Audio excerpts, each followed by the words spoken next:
Hello and welcome to another episode of Mike Talks About Subaru. Today we're going to take a look at the 2022 Subaru Legacy Premium package with option. What that's going to add on is the moonroof, push button start, keyless access and entry, LED fog lights, and rear cross traffic alert. This is the brilliant bronze metallic, absolutely beautiful color. Since we're right outside the car, I'm going to show you how the trunk opens. So as long as the car is unlocked, right underneath the Subaru emblem, you'll see the plastic button, rubber button rather, right here. Pressing that, open things up. No lack of trunk space. And the rear seats do fold down if you need extra room. You've got the handles here, you pull on the handles, and then you can come around to the rear, back door, and you can drop them down. Or you can push them from the back. The other option is right inside here. Actually, you can push down the button, and that's going to do the same thing to release the trunk seats to expand your trunk space. Beside the trunk release, you'll see your backup assist camera here. Now, if that ever dirties, if you need to clean it, all you have to do is give it a quick spray with water and wipe it down with a soft cloth. You want to be careful with it, make sure you don't scratch it. Opening the fuel fill door, it's going to be just a matter of pressing on it and opening it. If the car is locked, that won't open. You do have to make sure that the driver's door has been unlocked before that will actually open. Child safety locks for the rear door. If you have those active, you can't open the rear passenger doors from the inside of the car. They have to be opened from the outside. Controlling the car using the keyless access. As long as you have the key in your pocket or on you, you got these lines here. You press on them, just rest your finger on it, your car's going to make a small beeping sound. That indicates that the car's locked. To open the car to access it, all you've got to do is put your hand in just as though you were to open the door. It's going to unlock it for you. Now, if you've left your key in the car, you didn't realize it, and you go try to lock it, you may not be able to hear that over the traffic out here today, but there's a long beep indicating that you have a key in the car. It won't actually lock the door that way. Now, if out of habit, you went and pressed the lock button when you get out of the car, you close that door and the key is still in there, again, it's going to issue a long beep. It's going to indicate that there's a key in the car, not allowing you to actually lock the key into the vehicle. Moving along to the inside of the car, starting it, the key has to be in the car someplace. If the key is not in the car, it won't start. Foot on the brake, press the button. The car is now up and running. Now I'll show you how to get yourself comfortable. Here in the car, looking down at it, the front is going to be forwards and backwards for your seat. The front portion of that is going to tilt the base of the seat in the front up and down. I don't know if you can see that in the video or not, but it's going up and down right here. The rear portion of that will actually raise and lower the whole seat. This is going to tilt the back of the seat. And then this rounded one here is going to be your lumbar support back and forth. Adjusting the steering wheel, underneath you'll find that little handle that pulls down. Now that's going to allow you to move the steering wheel up and down, as well as in and out away from the dashboard. Once you've got someplace where you like it, where it's comfortable for you, you just press that back up to lock it in place.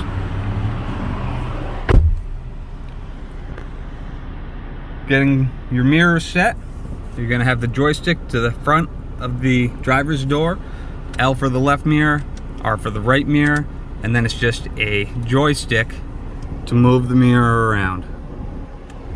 If you put that in the center there, it's going to lock it out so you can't move anything.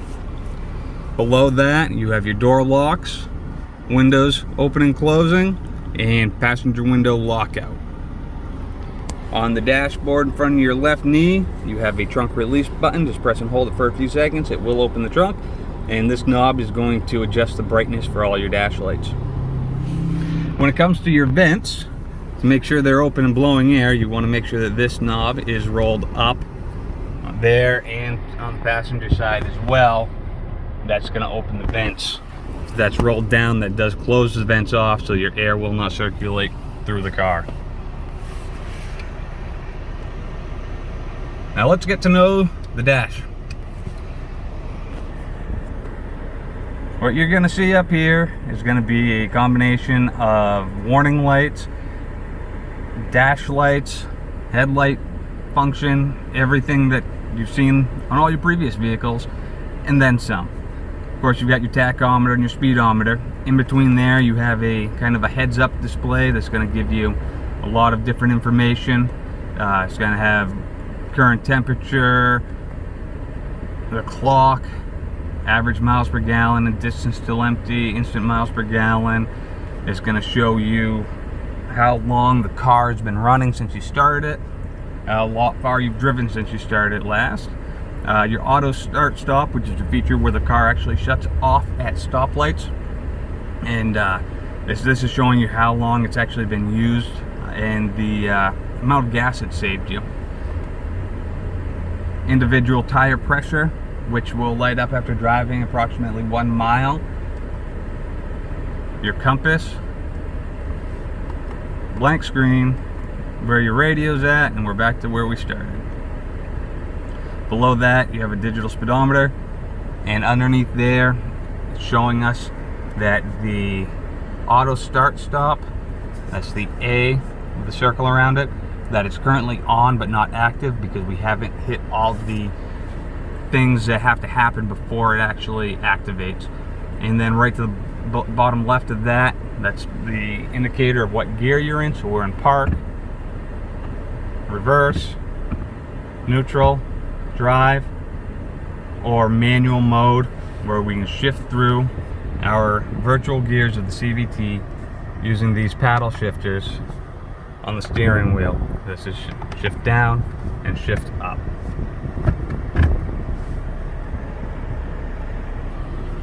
Moving on to the steering wheel itself. In the back, you're going to have your headlight controls. Auto, it turns on automatically. Parking lights, on all the time. Now with the auto function, if you have it on high beam, it does have high beam assist, where when you approach traffic, tail lights, headlights, street lights, it's actually going to dim your headlights for you automatically, and it will go back to high beams on its own. You can also pull it back to go to low beam, and if it's on full on, then it's pulled back and push forward, and you can see up here high beam and low beam when that's active. Inside knob is going to control fog lights on and off. So down is off, up is on. If you have them turned on, you'll notice the light on the dash up there indicating that you've got that turned on. If you go to high beam, they automatically turn off the fog lights. They turn back on when you switch to low beam. To the right hand side, you'll have your windshield wiper. Down one click is intermittent. This knob is going to control that intermittent speed. The further down you roll it, the shorter the pause between wipes. Pull the whole thing towards you, it's going to squirt the windshield. Second notch down is going to be low speed. Third is going to be high. Push it all the way back up to put it back to off. Left and right here is going to go through your preset stations on the radio. Volume down and up. Source is going to switch between AM, FM, auxiliary. If you had a CD player installed, it would go to the CD player. The Legacy no longer comes standard with a CD player. It's standard in the touring package, but none of the others. It is an add-on that can be added at any time. This is going to be your button for Bluetooth. If you want to make commands for adjusting radio station, temperature controls vocally, you can use that button as well. Pick up the phone and hang up the phone. Over here, we've got cruise control on and off. You know that's turned on when you hit that button and there's the car with the lines in front of it. turn it off, that disappears. This one is the lane centering. If you have your cruise control on and that on, if the cruise is active and there are lines that are actively visible, readily visible for the car and the eyesight to see, it will actually center you in between those lines going down the road. You don't want to rely on it. You are still in control of the vehicle. If you're going around a sharp turn, if there's a glare, anything like that, it can actually turn off instantly. So you always want to be in control, be ready, be vigilant. It is not automated driving. It's not autonomous by any means. It's just an assistance. If your cruise is not active, that's not going to work. It does still have the lane keep assist that's been around for years now. That can be turned on and off through the radio system, and I'll get to that here shortly. The rest of these buttons, you've got your cruise. Up is resume and accelerate, down is set and coast to set your speed. Once you've set that speed, it's going to change each time you either go up or down. First to the nearest 5 miles per hour increment.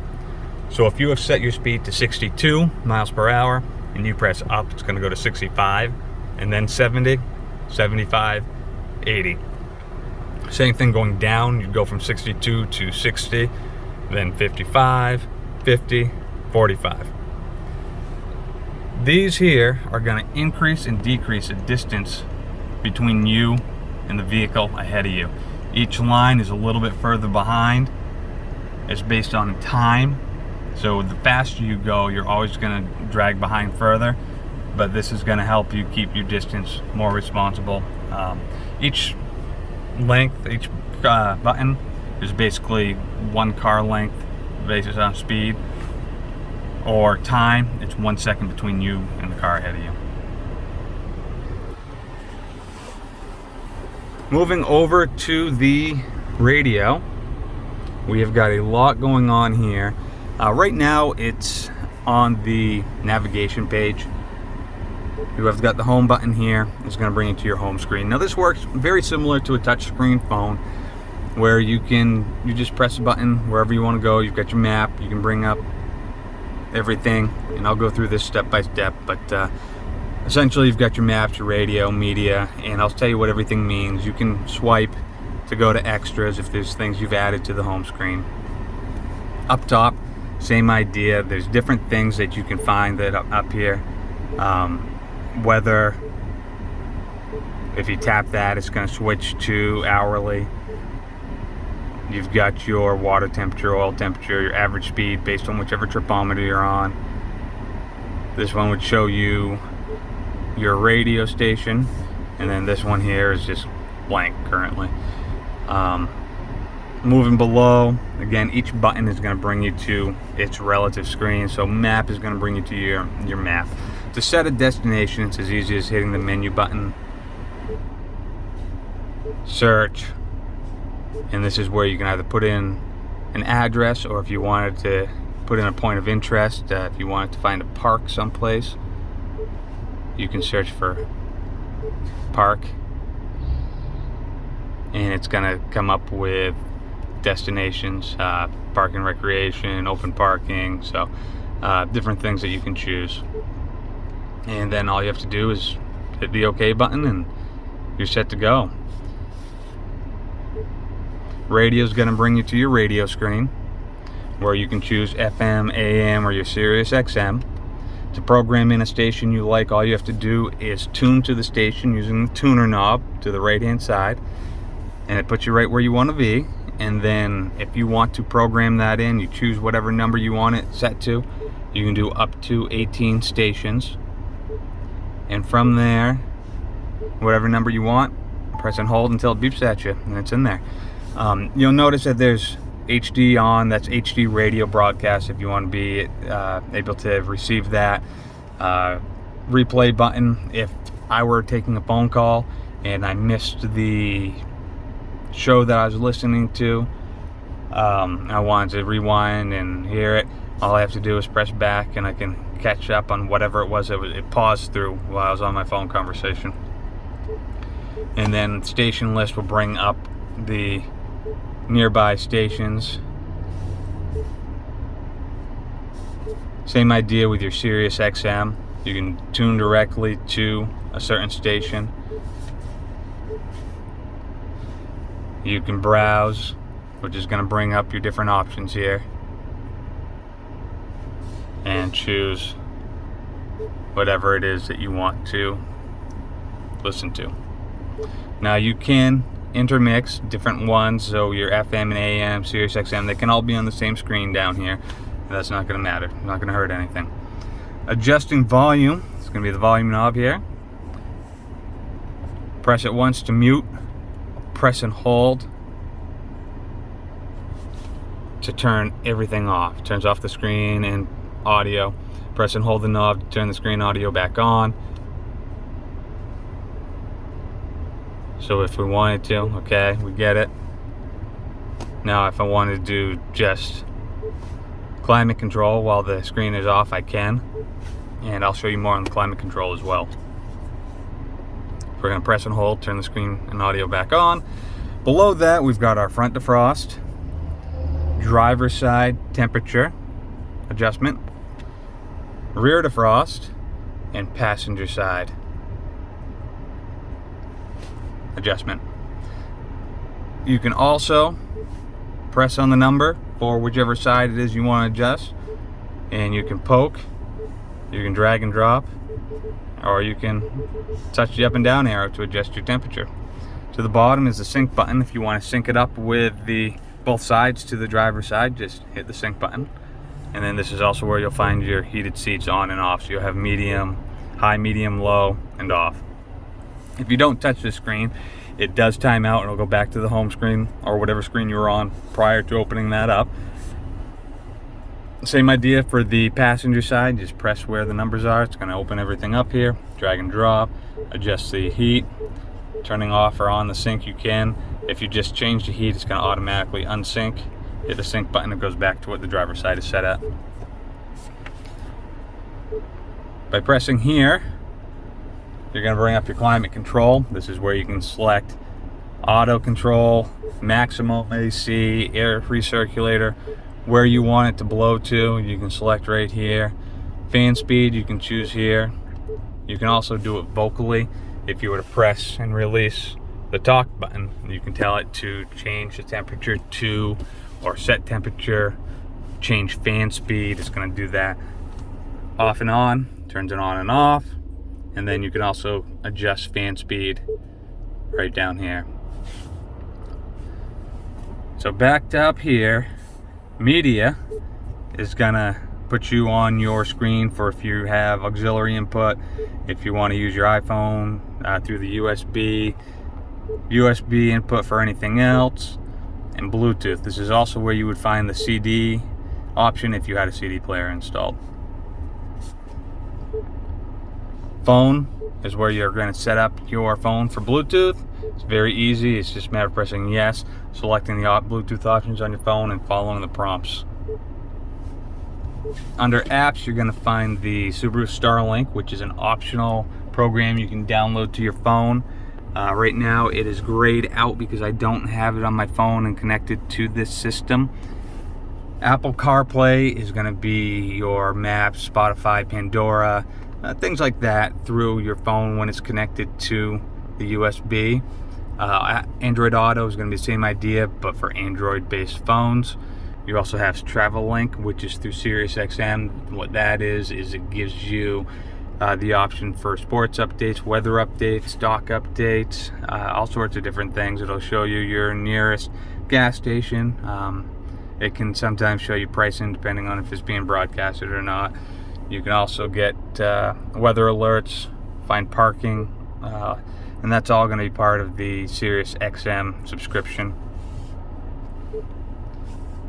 Car info, it's going to show us basic things. It's going to give you your angle of approach, what your powertrain's doing. This shows up at low speeds. It'll show you at higher speeds, over 20 miles per hour. It's not going to actually give you any information on there.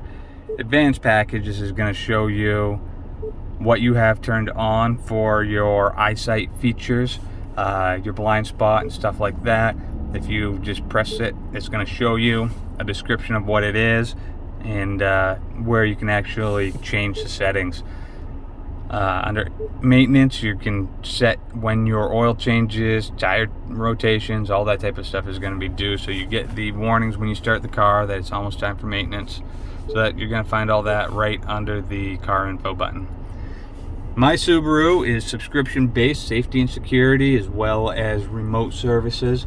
That's where you can do the remote start for your phone. If you're in an accident, if your airbags deploy, they automatically come over the radio and speak with you. Concierge services are available. That's all part of My Subaru.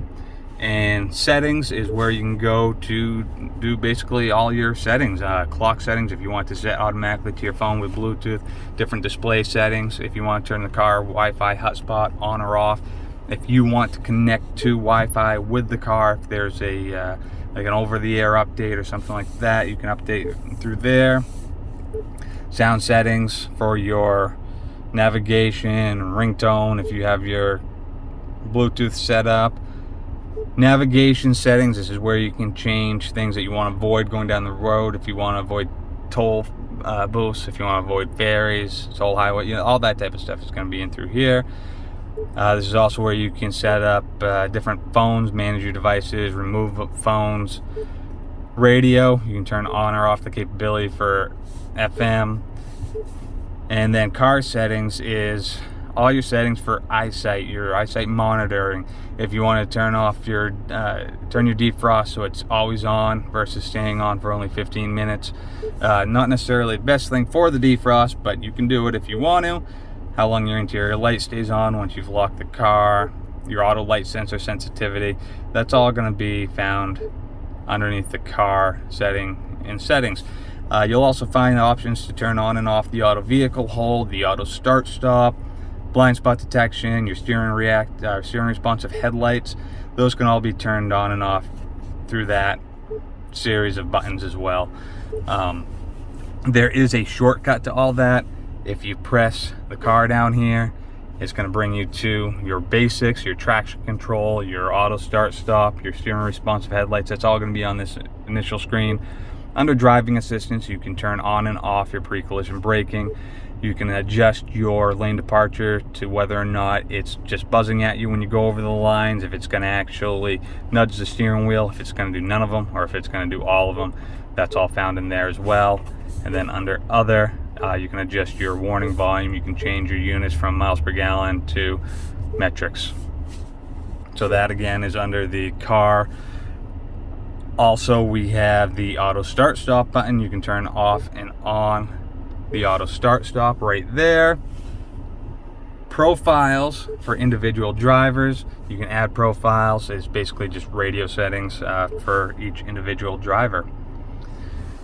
Below the radio and climate control, we've got your parking brake, which is electronic. To engage it, you just pull up on it and it will engage. To disengage it, the car has to be on, your foot has to be on the brake.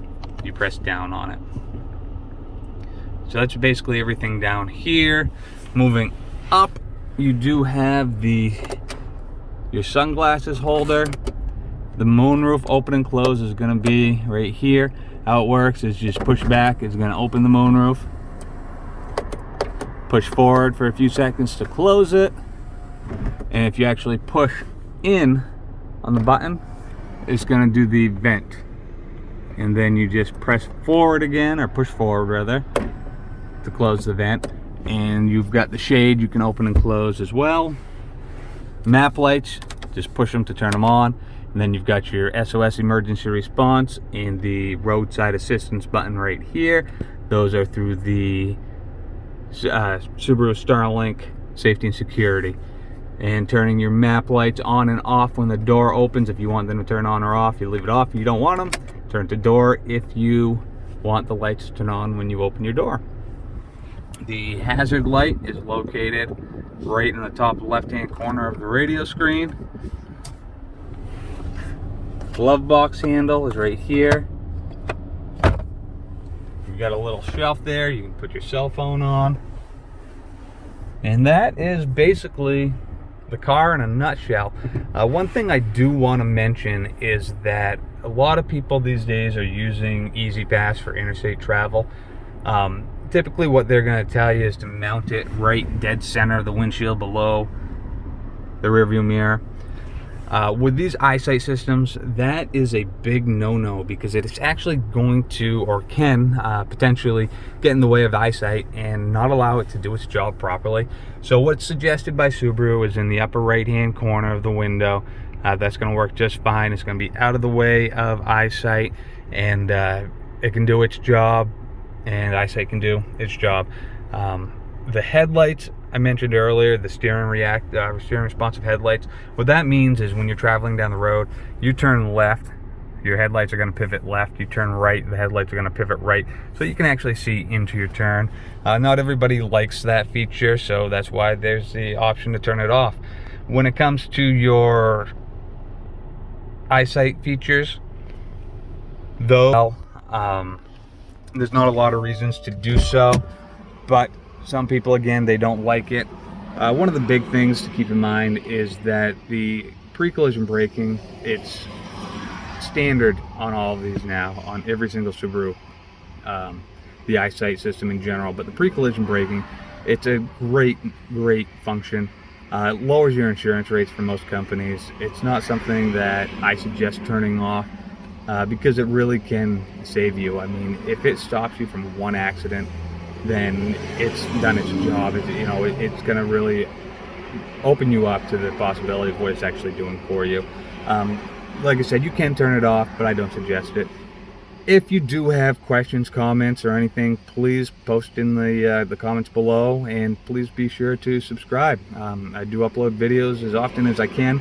It's not always as often as I want to, but I am still getting them out there, so just stick with me. And like I said, if you've got questions, let me know, and maybe I can help you out. Thanks for watching.